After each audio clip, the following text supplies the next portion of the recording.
Okay, on the passenger side of the car, go under the glove compartment and you will find 3 clips. You just pull these clips out.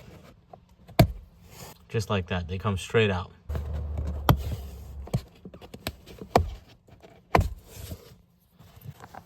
Okay, then you're gonna go ahead and take the entire thing out.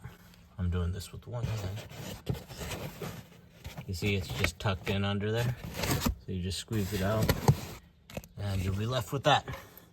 Now, all of this, you don't need a screwdriver or anything. It's all just clips like you can see here, right? As you can see, another clip. Clip on the rear side. Okay, another clip right here. Another clip right there. You can see on the cover there's 5 clips that you just have to pull.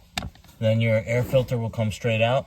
So you can see airflow there, right? We want the filter to go in like this because we want the airflow to go towards the rear of the vehicle.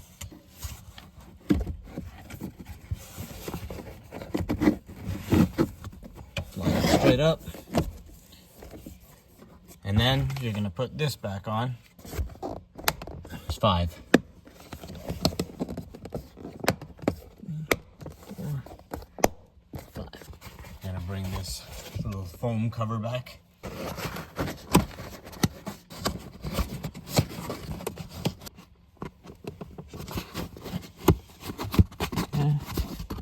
These little things sticking out, that's where you're gonna click it back in.